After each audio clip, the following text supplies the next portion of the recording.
Hello and welcome to the Royal Road School of Carmelite Prayer. Today we will be taking a look at Teresa's foundation in Seville, her 11th foundation, and this chapter 24 is taken from the book of Teresa's Foundations. So this continues with the foundation of St. Joseph of Carmel in the city of Seville in Spain. When Father Gracian came to see me in Beas, we had never met.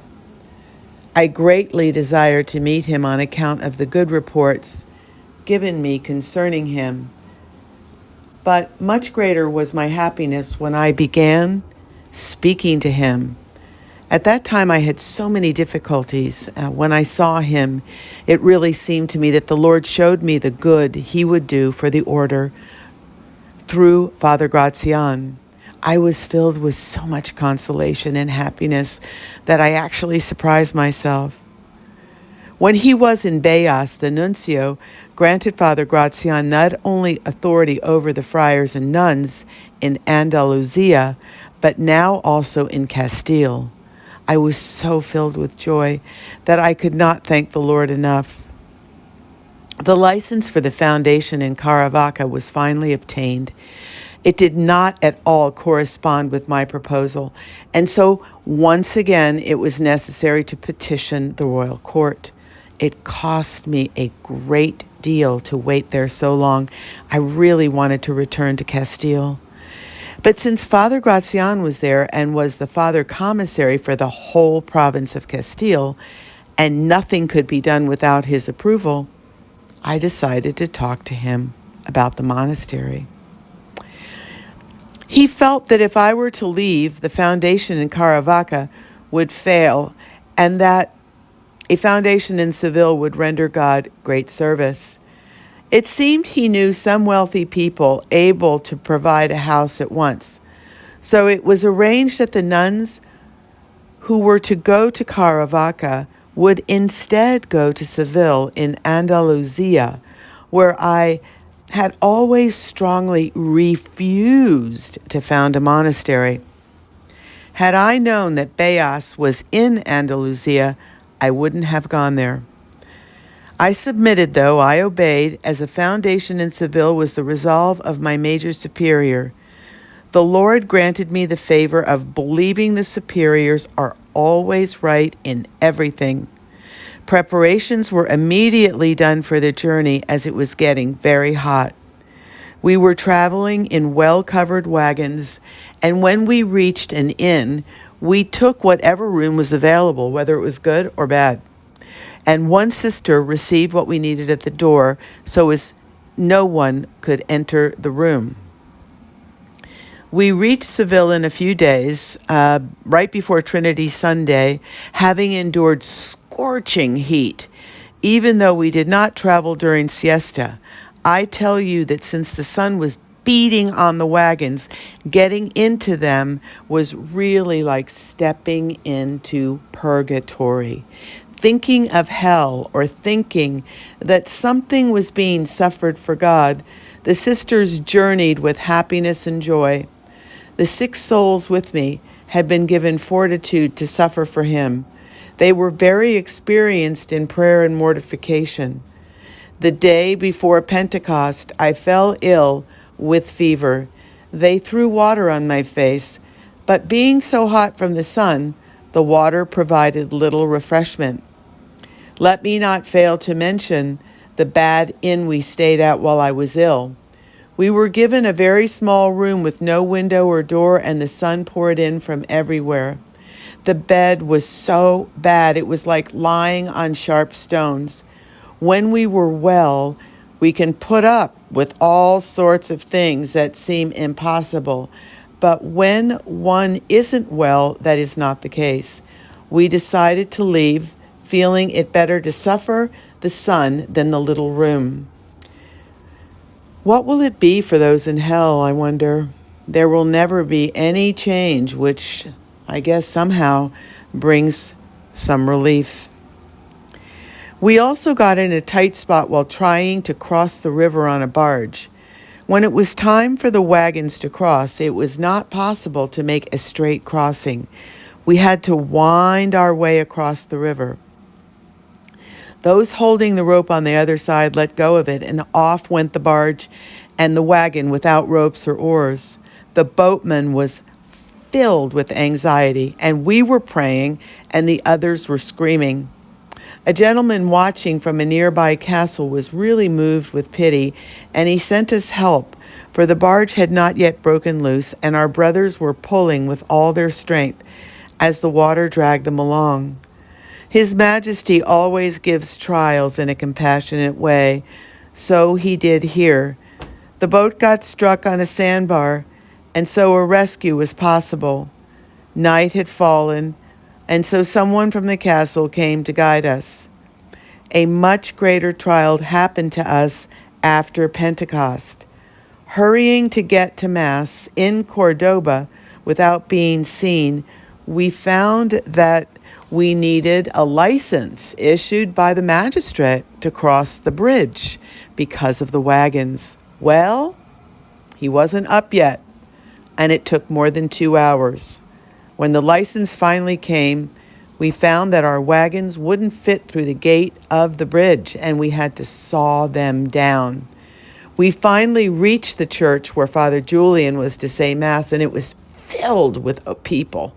There was a great celebration of an important feast going on in the church. I felt it was better to miss Mass than to enter such turmoil, but we followed Father Julian's decision to go. It was enough for the people to see us with the veils covering our faces, the white mantles, and the hemp sandals to get them all stirred up. As we entered the church, a friendly man approached us. I pleaded with him to bring us to some chapel. He did so and remained with us until we had left the church. I tell you, daughters, that this incident was very difficult for me. I couldn't wait to get out of that place. We took our siesta under a bridge. When we reached Seville, I figured the house Father Mariano had rented for us had all been taken care of. Though the Archbishop favored the Discalced, this didn't stop him from causing me a lot of trouble. He was opposed to the monastery of nuns founded in poverty, and he is right. The trouble was he hadn't been told that we were coming. Since Father Commissary and Father Mariano were certain my coming would benefit the Archbishop, they just simply didn't even bother to inform him. We thought the monastery would be a great favor to him, as it later proved to be, but the Lord desired that no foundation be founded without a trial. So when we arrived at the house that had been rented for us, I thought that we could immediately take possession of it so that we could say the divine office. Father Mariano, though, did not want to tell me everything. That is, he didn't want to tell me that the license had not been granted. He finally told me that the Archbishop did not like to grant permission for monasteries of nuns. He didn't like giving a license for a monastery to be founded in poverty. He said he would not do it. This basically amounted to saying that the monastery must not be founded.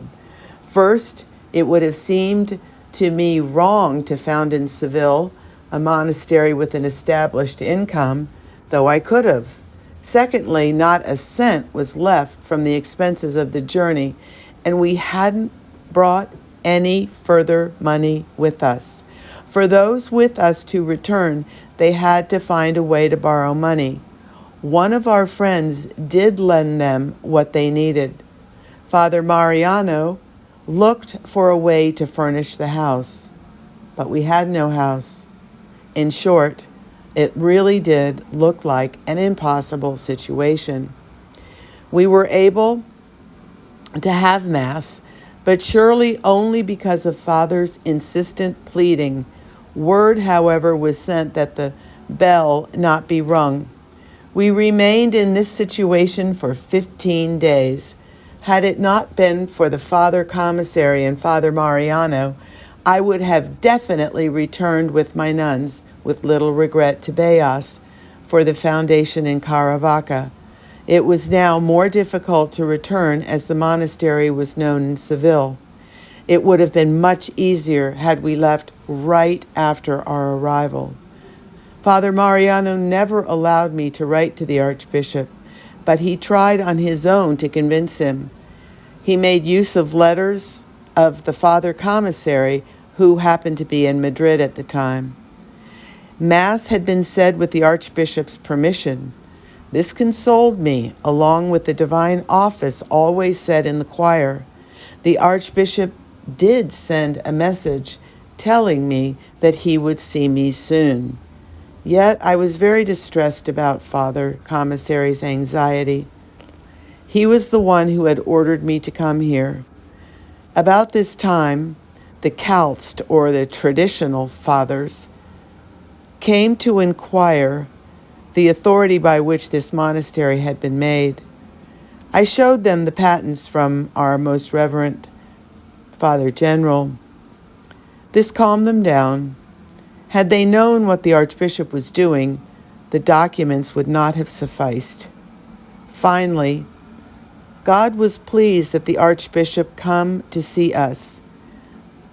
He said the monastery could remain in the way he said the monastery could remain and in the way I wanted it to remain. From that point on, the Archbishop always favored and always supported us in everything. Amen. So this is the end of chapter 24, the foundation of the monastery in Seville, where Teresa talks to us about the trials of the journey she faced. So chapter 25 will continue with the foundation in Seville. And then finally, chapter 26 also speaks of Seville, but tells of the early life and vocation of Beatriz de la Madre de Dios. So thank you so much for following along with this very exciting traveling and journeying and adventures of St. Teresa of Avila. So God bless you and yours. Amen.